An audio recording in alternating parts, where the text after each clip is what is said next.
तो सिंह लगन के चार्ट में हम चंद्रमा की महादशा के बारे में चर्चा कर रहे थे। चंद्रमा जब भी आपके सिंह लगन के चार्ट में विभिन्न भाव में स्थित होते हैं तो अपनी महादशा के दौरान आपको चंद्रमा किस प्रकार के रिजल्ट दे सकते हैं। यहाँ हम अब बात कर रहे हैं 11वें भाव की, यानी आपका अगर मिथुन राशि में चंद्रमा बैठा हो 11वें भाव में, तब आपके लिए चंद्रमा की 10 वर्ष की महादशा कैसी जाएगी। यहाँ चंद्रमा 12वें भाव के स्वामी होकर अपने से ही 12वें में स्थित हैं, यानी अपने से एक भाव पीछे।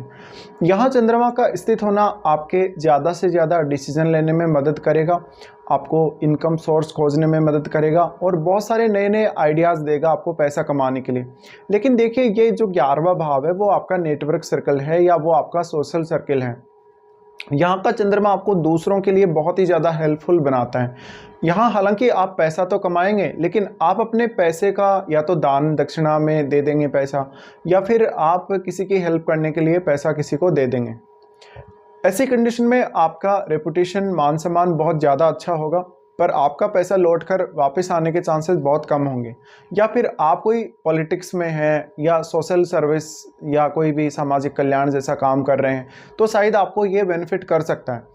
ऐसा चंद्रमा आपको बहुत सारे मल्टीपल इनकम सोर्सेज दे सकता है। संतान के लिए बेहद अच्छा होगा, आपको आपकी माताजी से भी काफ़ी ज़्यादा लाभ होगा महादशा के दौरान। लेकिन महादशा में आपको ये भी देखना पड़ेगा कि यहाँ जो बुध है इनके डिस्पोजिटर हैं, और बुध आपके चार्ट में वास्तव में कैसी स्थिति में बैठे हैं। आपका बुध जितना अच्छी स्थिति में होगा उतना ही अच्छा यहाँ पर आप काम कर सकेंगे इस दशा में। अब चंद्रमा के साथ किसी भी अन्य ग्रह का प्रभाव जब भी हो, या चंद्रमा के साथ कोई ग्रह जैसे युति करके बैठा है या कोई ग्रह चंद्रमा पे दृष्टि डाल रहे हैं, तो उसका इम्पैक्ट आपको हमेशा ही देखना चाहिए, क्योंकि चंद्रमा एक बहुत ही फास्ट मूविंग और एक काफ़ी ज़्यादा सॉफ्ट प्लैनेट है। इस वजह से कोई भी अन्य ग्रह का प्रभाव, चाहे तो वो युति के द्वारा प्रभाव हो चाहे वो दृष्टि संबंध के द्वारा, दोनों में ही चंद्रमा दूसरे ग्रह से काफ़ी तेज़ी से प्रभावित हो जाएंगे। इसलिए ये आपको देखना पड़ेगा कि चंद्रमा वास्तव में किन किन ग्रहों के साथ यहाँ संबंध बना रहे हैं, दृष्टि संबंध के द्वारा और युति के द्वारा।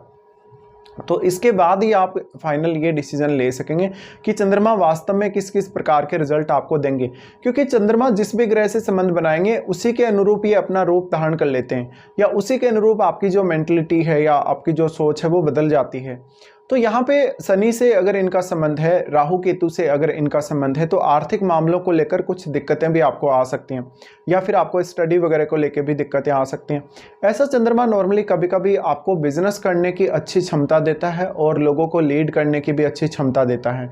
तो यहाँ अगर चंद्रमा के साथ मंगल का संबंध हो, बृहस्पति का संबंध हो या बुध का संबंध हो, तो ये बिजनेस करने के लिए या लीडरशिप के लिए काफ़ी अच्छा होगा। अगर यहाँ सूर्य का संबंध भी हो चंद्रमा के साथ, तो इनकी दशा के दौरान आप लोगों की सेवा कर सकते हैं।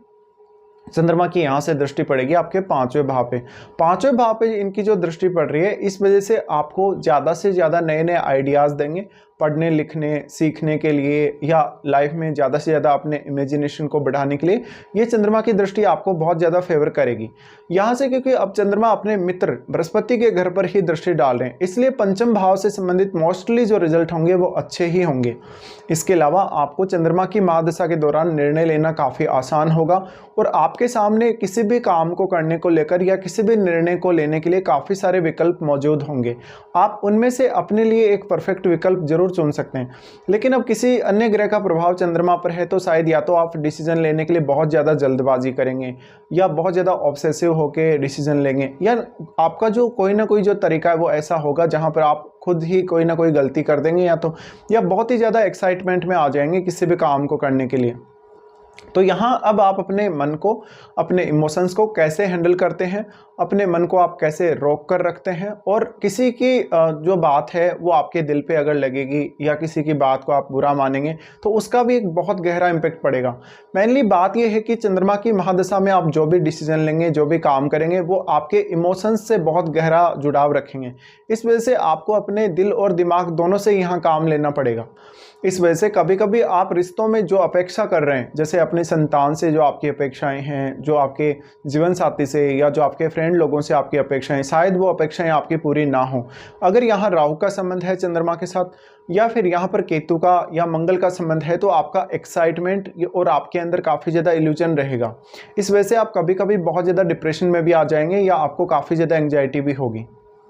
ऐसा चंद्रमा अगर आप विदेश में हैं तो अपनी महादशा के दौरान आपको काफ़ी ज़्यादा पैसा देगा, लेकिन ज़रूरी नहीं कि आप उस पैसे का सही इस्तेमाल कर पाएंगे। इसके साथ साथ मान लीजिए आप विदेश में नहीं हैं तो ऐसा चंद्रमा आपको काफ़ी ज़्यादा खर्चे भी देगा।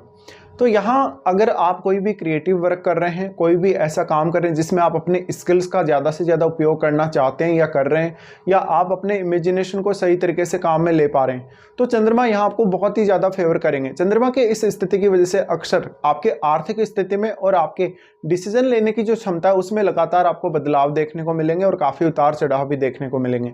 सूर्य का अगर संबंध है या फिर बृहस्पति का अगर चंद्रमा के साथ संबंध है तो आपको शायद ज़्यादा अच्छे से डिसीजन लेने में मदद मिल सकेगी। यहाँ पर अगर शनि का संबंध हो तो आपके लिए निर्णय लेना उतना आसान नहीं होगा, पर आप अपने जीवन में अनुशासित बहुत ज़्यादा होंगे। लेकिन शनि का अगर चंद्रमा के साथ संबंध हो तो आप प्रैक्टिकल भी बहुत ही ज़्यादा होंगे। तो इस प्रकार से आपको चंद्रमा को जज करना। अब चंद्रमा की महादशा में सबसे बड़ी बात यह आती है कि ज़्यादातर इसमें आपके इमोशंस या आपकी भावनाएं काम कर रहे होते हैं। अगर कोई जैसे मंगल जैसे ग्रह का प्रभाव है या सूर्य जैसे ग्रह का प्रभाव है तो फिर भी आप अपने भावनात्मक रूप से अपने आप को काफ़ी ज़्यादा स्ट्रॉन्ग देखते हैं। लेकिन किसी अन्य ग्रह का प्रभाव हो, केतु जैसे ग्रह का, राहु जैसे ग्रह का, तो भावनात्मक रूप से वो स्ट्रॉन्ग स्थिति आपके अंदर नहीं आ पाती या वो भावनात्मक रूप से आपके अंदर स्थिरता नहीं देखने को मिलती है। ये भी आपको यहाँ समझना जरूरी है। अब मान लीजिए चंद्रमा की महादशा किसी को भी किसी भी एज में आ रही है, लेकिन आप अपने आप को कितना ज़्यादा हैंडल कर पाते हैं, कितना ज़्यादा रोक पाते हैं किसी भी काम को करने के लिए। यहाँ चंद्रमा डायरेक्टली आपके मन पर इफेक्ट डालेंगे, आपके सोचने समझने, आपके काम करने के तौर तरीकों पर भी काफ़ी ज़्यादा असर डालेंगे। तो यहाँ पे खुद को मेंटली और फिजिकली बहुत ही ज़्यादा आपको बैलेंस में रखना पड़ेगा। अब सबसे बड़ा रोल फिर आ जाता है चंद्रमा की महादशा में आपकी एज का, कि आपको कौन सी एज में ये दशा आ रही है। जैसे कि कोई व्यक्ति ऐसा हो सकता है जो बहुत ज़्यादा मैच्योर है, जो लगभग 50 की एज में है, 55 की एज में, और अगर तब उस व्यक्ति को अगर ये दशा आ रही है तो रिजल्ट काफ़ी डिफरेंट होंगे। और मान लीजिए अगर किसी जातक को बहुत छोटी आयु में अगर ये दशा आ जाए तो रिजल्ट बहुत ही ज़्यादा डिफरेंट होंगे। तो यहाँ पर क्योंकि चंद्रमा एक बहुत ही फास्ट मूविंग प्लैनेट है, इसलिए वो आपके एज के हिसाब से भी आपको बहुत ही अलग तरीके से प्रभावित करेगा।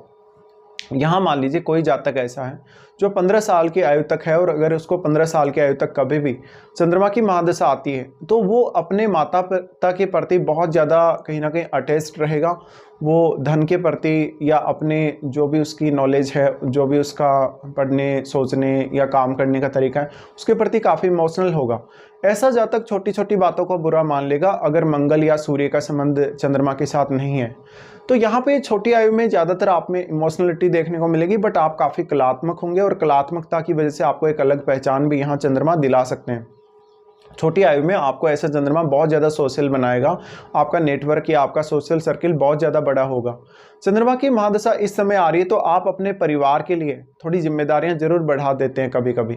अब मान लीजिए किसी जातक को चंद्रमा की महादशा लगभग 25 की एज से लेकर 35 की एज तक अगर आ रही है तो ये समय आपके लिए अर्निंग्स के मामले में बहुत महत्वपूर्ण होगा। अब आप अपने करियर को लेके, अपनी अर्निंग्स को लेके क्या कुछ फैसले लेते हैं उसका बहुत गहरा प्रभाव पड़ेगा, और चंद्रमा आपके इमोशंस से तो काफ़ी ज़्यादा जुड़े हुए ही हैं।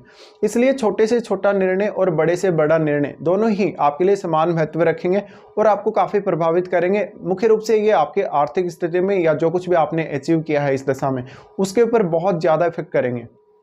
चंद्रमा की महादशा इस समय अगर आती है तो आपको कैरियर से संबंधित या फिर अर्निंग से रिलेटेड बहुत सारे नए नए ऑप्शंस जीवन में देखने को मिल सकते हैं। अब आपको फाइनल ये डिसाइड करना पड़ेगा कि आपको कौन से फील्ड में आगे बढ़ना है।